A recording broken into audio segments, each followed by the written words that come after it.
All right. Well, it's super. As I reflect on the power that is in this virtual space, it just gives me momentum to go out and do more on the national level and our local level.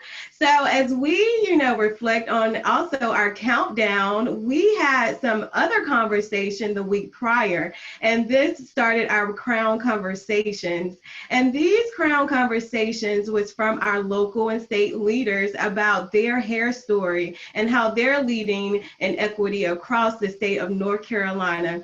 Again, we heard so many great things of what you guys are doing in Colorado, Oklahoma, but now it's here to represent my home state, North Carolina, and we have so many great perspectives on our panel today. And I'm going to first introduce our first Crown conversation we had with the Honorable Judge Ashleigh, and she is coming from Hickory, North Carolina. She is making history, her story, and we talked about hair stories in our Crown conversations. And we talked about her kind of history here in North Carolina. She was appointed by the governor of North Carolina, Roy Cooper, to be the third and youngest Black female district court judge, and that since its inception 50 years ago. So 50 years ago, out of all of those judges, we are now just seeing Black women take on these roles.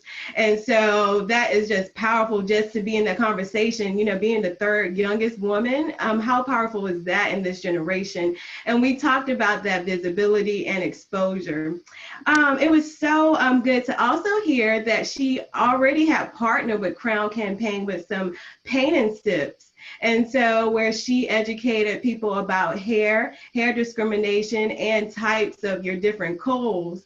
And she's not only doing that in the community, but with her legal profession. She's writing articles like My Crown is Professional that included a glossary of terms to educate people, attorneys, and other people in the legal professions about hair. That was exciting to read and to share out to our village. And so I am going to ask Honorable Judge Ashleigh to come on and tell us a little bit about your work and what you're doing in North Carolina in regards to the Crown Act and your activities in the community. And thank you for joining us. Yes, we can hear you, Judge Ashleigh. So I've got to head back out, but I just wanted to come on and say hello very quickly while I had a quick break. But just, super excited for the Crown campaign to make its way here to North Carolina.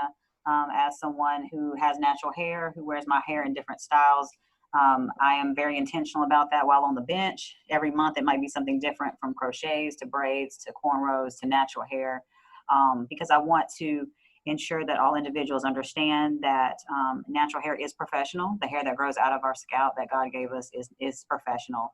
And I want to normalize that for other attorneys, young Black female attorneys that may not feel like they can do that, or can feel empowered, or feel professional, or feel like they can wear their hair the way that they're supposed to.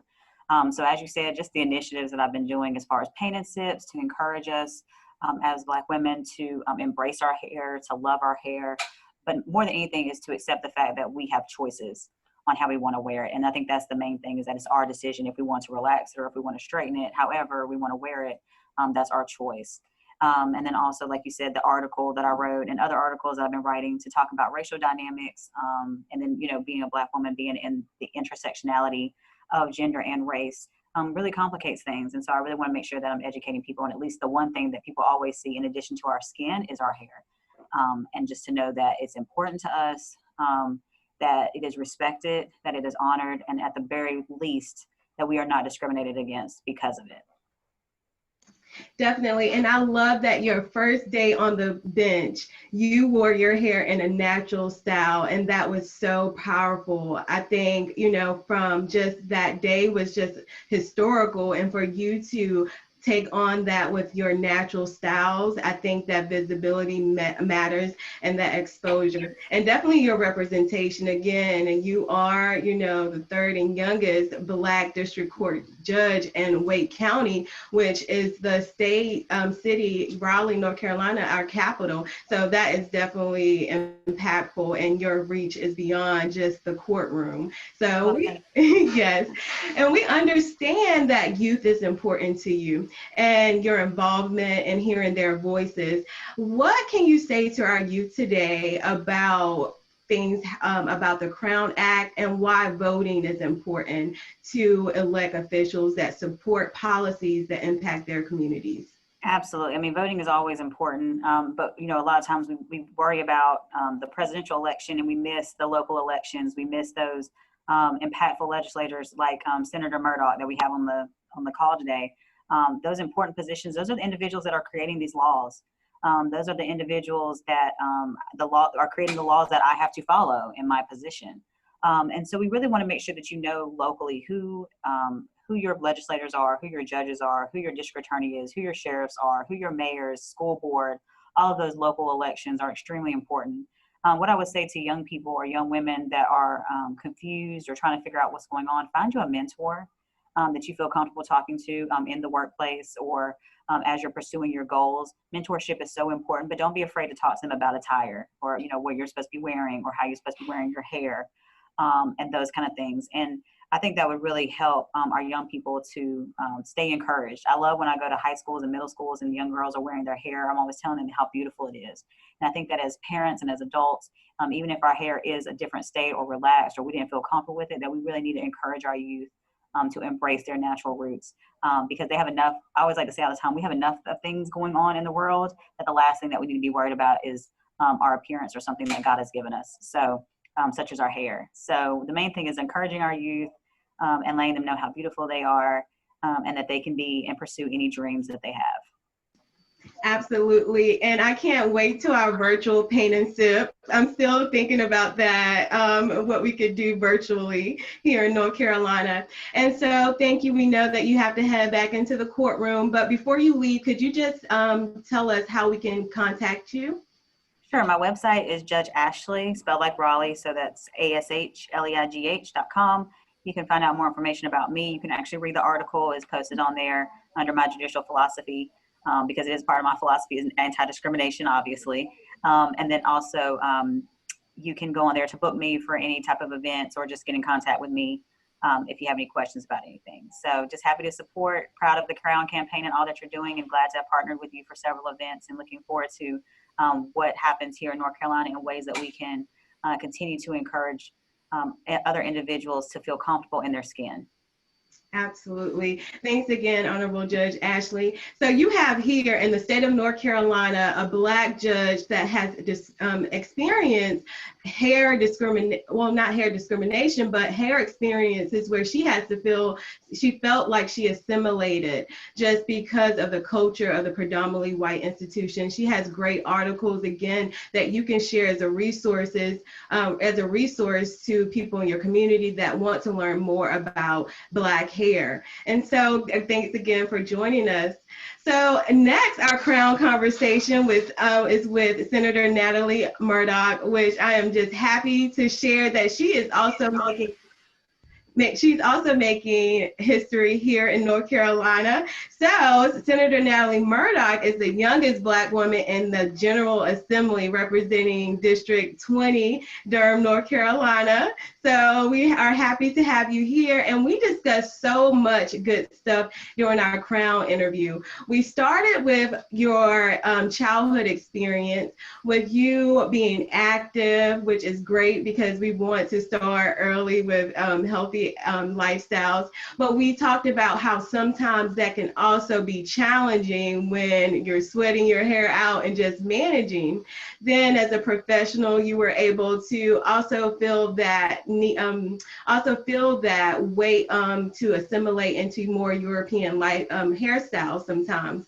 But now becoming more comfortable with rocking natural hairstyles because of your village, like your national partners with your national village, with in the senators across North Carolina, and also representatives and partners here in North Carolina. So we're super excited to talk to you about a little bit of the highlights that we shared during our Crown conversation. And so can you tell us a little bit about your hair story and what you're doing here in the state of North Carolina in regards to advocating for policies such as the Crown Act? Yes, thank you so much for having me. Thank you to Aisha and Shemeka, and Judge Ashleigh Parker Dunston had to hop off, but it was just last year. We were at the Black Communities Conference and they had a phenomenal panel about this act. I think that's just as they were getting connected with my big sister. I would be remiss if I did not just shout out my soror and big sister mentor, Adjoa Asamoah, and talk about full circle moments. I mean, I got to know her through, party work and being in DC, and she is a leader, and I hope to do the same, where you bring people along with you and said, hey, I'm having this briefing on Capitol Hill. We're talking about the Crown Act. And for one, to see a Black woman to literally book a room in the Capitol. So I don't mean we hung out at a restaurant down the street. We are in the Capitol of the United States, where Congress holds their meetings, and had a full room. And just how it was an out-of-body experience to see Black women fill that hall, congresswomen, members of the Divine Nine, leaders, fill that hall. And that's where we first learned that there would be an effort to pass the Crown Act at the federal level. I was just an advocate at the time, a consultant, just cared about the issue, having no idea that literally, I guess the next year, if not 2 years after that, am now a state senator. So was just advocating for it, just as someone that was passionate in the community. At the time, I was really active with Black Women Vote. Shout out to Higher Heights. They're also supportive of all this amazing work. And again, it's back to issues, right? I mean, as young people, I'm 36 years old, I'm a millennial, and I think with this current election, again, not to get too partisan, but it's really about issues. It's not about an individual. It's about what you represent. I mean, I think even going back to our forever president, Barack Obama, they connected to his message and what he represented. He was a figurehead of a vision. And so I think when it comes to the Crown Act, it's just this magnetic appeal where Black women everywhere say, wait a minute, I get that. Why should I feel uncomfortable rocking my natural hair at work? Why should I have to talk to my daughter about them maybe pushing her to the back of the classroom if her, natural hair, her twist out is too large? Why is that? And so just can't thank Adjoa enough for sharing this time with us today. Also, my colleague in the General Assembly, Representative Kandi Smith, so happy to see her, was with her a little bit earlier this week. And back to why representation matters. I cannot stress that enough. I was on a conference call with Jennifer Carafoy in Virginia, who's running for governor, and we were actually talking about her doula bill. She sponsored a doula bill so that doula services could be covered under Medicaid, and said, oh, yep, I'm working on the Crown Act too. And I said, we are too. Here in North Carolina, we have our squad of Black women, and we're going to get the Crown Act passed in North Carolina. So just having a national network of legislators. I do not want to mispronounce her name. Even the legislator in Colorado, is it Harrod or Herod? I know you know Adjoa, but she worked on the Colorado Crown Act, and I was on a call with her about criminal justice reform and policing. Crown Act came up again. So just knowing nationally that representation matters. If we weren't elected officials and in our legislators in our state, these are issues that we probably wouldn't be talking about. And so I think since elections are around the corner, it's just a very timely reminder to show that elections matter and representation matters. And when women like us are in these seats, we can legislate from our lived experiences. It's very hard for someone to advocate for something like the Crown Act when they don't know what it feels like, as Judge Ashleigh Parker Dunston said, to have to worry about your hair. During my Crown story, I shared that I spent a lot of time, 5 years in Asheville. I was there for graduate school studying public administration. And my first job, I was the only Black woman at the company. So I realize now that I'm a little bit older, I was in my early 20s at the time, I felt the need to assimilate, but I could not articulate that. Being the only Black woman in that department, just felt that I needed to fit in. I needed to go along to get along. So happy to now be an honorary Durhamite. It was in coming to Durham that I think I found my voice again, quite frankly. Embrace being unapologetically Black. I think I lost a little bit of that, and I think that's connected to your hair identity. I wear protective styles, but as a politician, I do have to highlight Congresswoman Ayanna Pressley, Joanna Hayes as well, but really Congresswoman Ayanna Pressley. I remember seeing her campaign materials with her twist, thinking, okay, you better wear your twist on your campaign literature. You are not pressing your hair out. You're like, I'm going to have my twist. That stuck out to me, as well as now Congresswoman Lauren Underwood. Same thing. The first time I met her when she was campaigning, she had a short twist out. And I just remember what that felt to me. I think I was a soil and water supervisor at the time, to see, wow, these are congressional level politicians, and they're embracing their natural hair. The same for Stacey Abrams, running for governor in the South. A real bodied woman with her own natural hair. And so I'm just thankful to so many women that are just embracing who they are, because there's always someone watching. Even at Soil and Water, the very bottom of the ballot, I was shocked at how many young Black girls came up to me to say, I saw you, I see what you're doing. Or if I'm working the polls and they say, wait a minute, that's you on this ballot, I'm actually voting for you. So when it comes to the Crown Act, not only are we setting an example and a model, but we are showing individuals that we see you. We're not coming to Raleigh to feel good about ourselves. We're coming to shake it up. We're coming to make sure that our laws are more representative of all people of North Carolina, not simply us, just so that we feel good about ourselves. We are in these seats to advocate for people that have never had a voice before. I'm a North Carolina native, a daughter of the South. I can trace my roots to slavery in Orange County, North Carolina. So North Carolina is home, and it's long past time that we have representation of everyone. We are a diverse state, and I am proud to have a squad in North Carolina. I let folks know we also have a squad. Representative Smith is on that squad. We got a lot of Smiths. There's some other Smiths too, but just proud to be a part of the squad, and we will do all that we can to legislate in a way that's really reflective of that rich diversity. And so the Crown Act, again, since I attended that briefing, it was on the short list of, okay, we now have a seat. We now have the position to flip both chambers. The Crown Act is coming to North Carolina. And so just so thankful to be part of this national network, this national movement, and just what it will mean for Black women to see themselves in policy, to see the power of having representatives that really, really know what it is to be a Black woman. And then just also would be remiss, back to Judge Ashleigh Parker Dunston.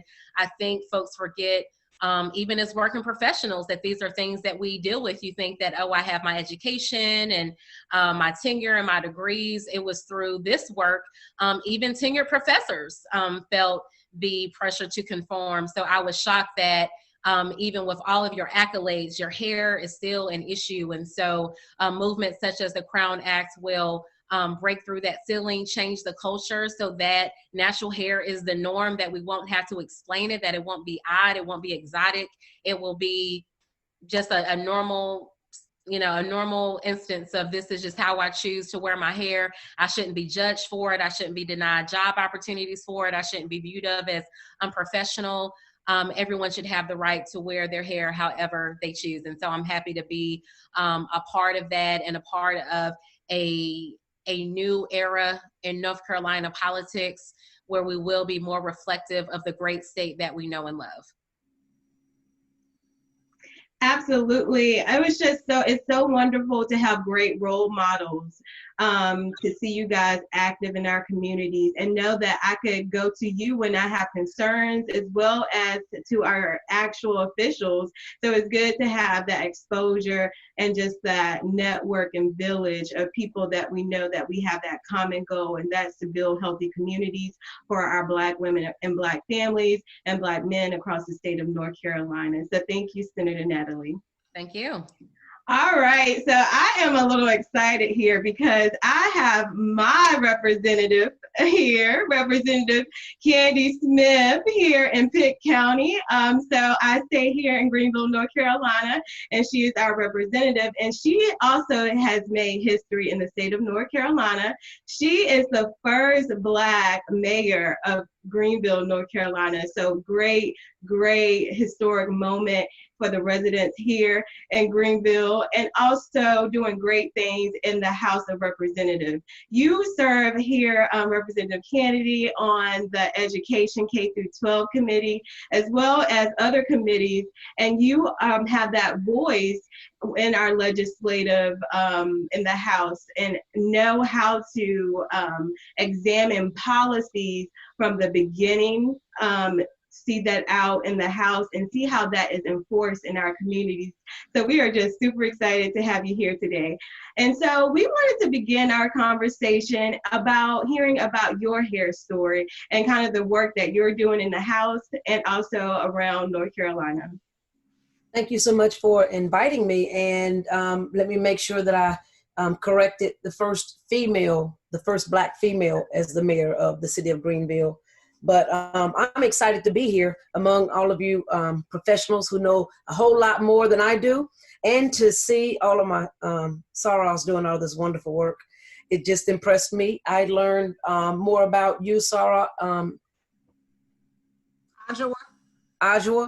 I went to the last Delta Days, and in one of the sessions we were talking about the Crown Act. And then they brought your information up. I was writing your name down. I was on your website looking everything up. I said, "That's my Sarah, yeah." I get excited because we do powerful work. Yes, yes, we do. Right. So I just get excited about it. If I look at my hair story, I can't say that I have had anyone to say anything negative to me, because most of them are probably afraid. I have that look. And so because I have that look, they don't try to test me that way. I went completely natural probably like 4 years ago. And I said, I'm not doing anything to impress anybody else. I just need to make sure I'm comfortable. And that's what it's about. I'm going to make sure I'm looking professional and presentable at all times. And that's the major thing. But one of the things I try to do is make sure I encourage others. One of our local, used to be one of our local news anchors here. Her name is Lynette Taylor, but her real name is Ani. And so what I found out is not only did they make them change their hair, but they had to change their name. And see, those are things that bothers me. And I just could not believe that she would. I said, what do you mean that's not your name? And she said, they gave me a name and said I would have to use this name to be on air. And then she said the reason why she left the first time is because they told her she had to change her hair, and she had to have her hair straight, and she had to appeal to their audience. And all of that brings me back to the experiment that we have with the dolls. And we ask the children, which one is the bad one? Which one do you want the most? Those things are the things that bother me. And so I do everything I can to help promote and encourage, because one of the other news anchors was felt like she couldn't wear her natural hair. And I encouraged her, and then she just told them I'm wearing it natural, and they finally said, okay. And I was like, yes. So I do a lot of encouraging other people, because I know I'm not afraid, but sometimes other people, I have to help them find their voice. So I was excited and have been approached by several people here in the area to ask about the Crown Act and what do you think about it? I was like, of course. We have to dismantle this systematic oppression a step at a time. And we can't sit back and say, well, we got to wait until they say it's okay. Now, I do understand the strategy behind it. So we are going to flip the House and prayerfully flip the Senate. That's our prayer. And so I've been talking to Senator Murdoch, and we've been talking about trying to do companion so we can have it in the House and the Senate file so we can have a stronger opportunity. And then, of course, have full support from our legislative Black caucus in here in North Carolina. So we're excited about it. And I think that we're going to have great support. I don't anticipate having much support in the House, especially once we flip it with my peers, especially with my white counterparts, because I've kind of laid some groundwork for them. And that groundwork is, if you say that we're working together on issues, that's all issues, not just your issues. And so I think they understand fully where we're coming from. And I think as a caucus, we're working more to make sure that we position ourselves to look at those things that we really have an influence over, those laws that we can really make a difference with and change. We can't sit back and just say, it's okay, but we're making laws. So even if we, in some of the situations, may not win the vote, we have to put it out there because people need to know. And if they don't know you're fighting for them, then that in itself is disheartening. And so it goes back to what you said, Sarah, earlier about you guys are our boss. We're not the bosses. But many times as elected officials, we put the air out that it's us and they have to answer to us. And that's not the case. And everybody I meet, I always tell them, we're here. You guys are here and we're down here. So you come to us and you elect us, you can hire us and fire us every 2 years. So if you don't like our job, you don't like what we're doing, you can say, you got to go. And so I like to make sure that I meet people where they are. I try to be transparent and I try to make sure that I'm helping them to be a voice because many people feel like they don't have a voice and I try to help them to be a voice. And I've had several people to come to me and say, what can we do about this Crown Act? So I didn't even know because Sarah Murdoch just joined us recently. I didn't know that she was interested in it, and I knew I was interested in it. And so I had talked to my aide and said, look, I need you to go ahead and start pulling this stuff up because we will be introducing this. That's one of the first things we're going to do. And he was like, okay. And then when I was telling him, I said, guess what? When I talked to Natalie, she said, yeah. And she knew you and we were talking. I said, oh my gosh, we need to just do this together and make it powerful.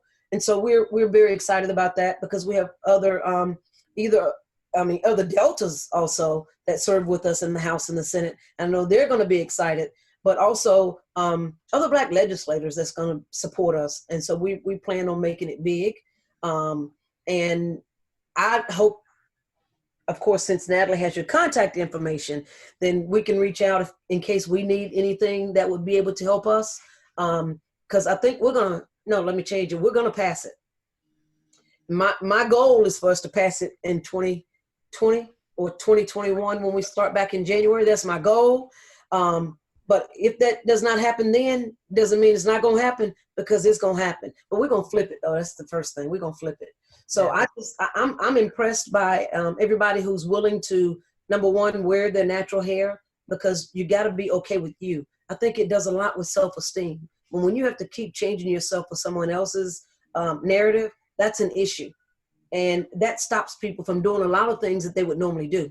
But when you feel like you don't have to do that, I tell people there's no limit with the sky because people have been going to the moon for some years now. So we can make this happen. Aisha, I am so sorry. Really, really quickly, since we do have attorney Crystal Richardson on, do just want to highlight her because we met with Shauna Williams at the time. She was the director of the Legislative Black Caucus, and so we actually were at the General Assembly meeting with Shauna just last year because since she's with the National Association of Staff that serve all the black legislators across the nation, we just wanted to tie her in and to get her introduced to Adjoa, and also very briefly have to highlight Gloria de los Santos and the Rage Movement. So they have a statewide network in coordination with the Black Leadership Roundtable.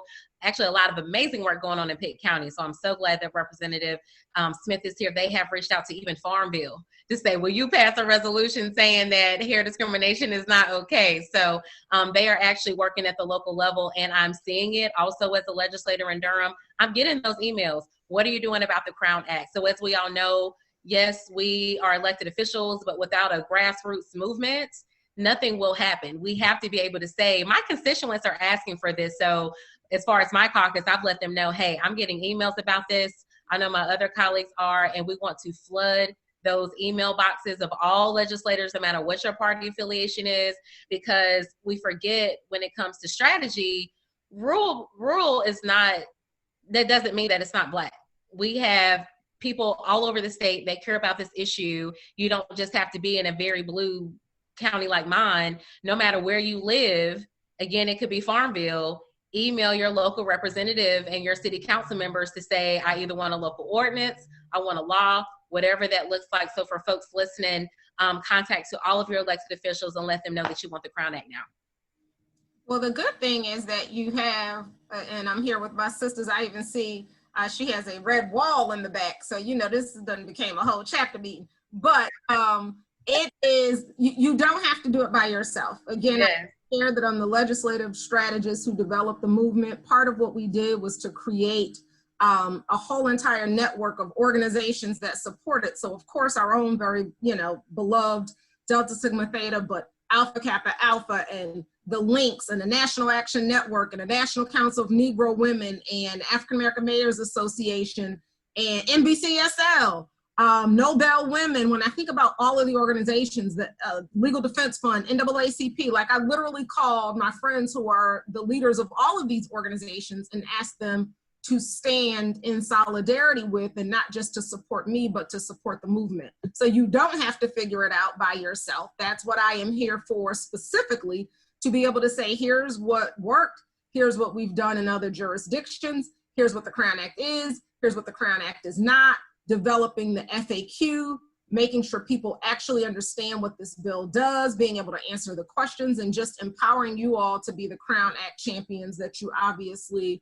are. I just wanted to share, and only because I have to drop and go get back to this this election, and of course all of the things that are included with doing that, because victory must be on our side come November 4th. I just wanted to share a couple things. One, my name, if it doesn't give it away, I am African. My father was born under colonization in what would become the Republic of Ghana. My mother, however, is US born in Greenville, North Carolina. So wow. Oh my goodness. You have to be my cousin, so there's no possible way. Everybody at the Piggly Wiggly has been my relative, so I'm just convinced that we're family even beyond the sisterhood that we share. So my mom was born definitely right there in Greenville, North Carolina. Oh my goodness. Summers and Rocky Mount, all of that good stuff. And I was there not too long ago, almost 2 years ago. My aunt transitioned, and so I was home and drove past where my mother grew up. It looks quite, different now, but that is my home as well in terms of homes here in the States. I just wanted to share a couple things before I have to jump, specifically about the Crown Act itself. The Crown Act, of course, stands for create or creating, depending on the legislator, a respectful and open world for natural hair, of course. It is a bill that prohibits discrimination based on hair style and hair texture. We know that there's no biological basis for race. That does not make racism, however, any less real. So while race is a social construct, racism is very much real. States have existing prohibitions against discriminating based on one's race. They do not have definitions of race, because how do you define something that's a social construct and mean something different to different people? So in acknowledgement of race being a social construct, there are still prohibitions against discriminating against someone based on race.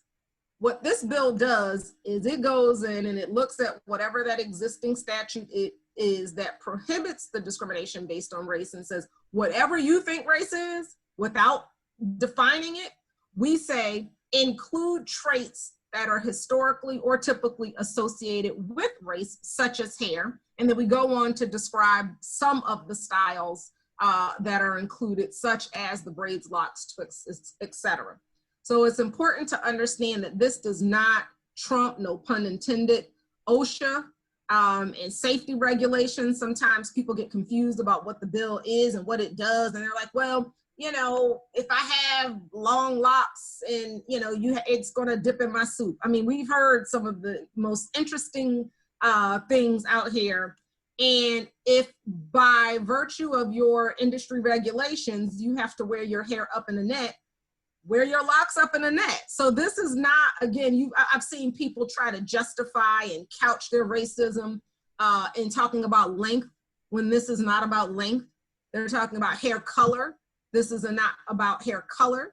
This is not about somebody who wants to, wear their hair in a style that is, somebody asked me, well, what if I just want to wear, what did the man say specifically? He said, what if I want to wear my hair looking like a joker with little balls on the end of it, and somehow try to attach that to our cultural representation, which of course is a very flawed, we'll say, flawed interpretation of what this is, because this again is not about dismissing, you know, people's right to do what it is that they want to do with their hair, but this is specifically talking about racial discrimination in the form of hair discrimination.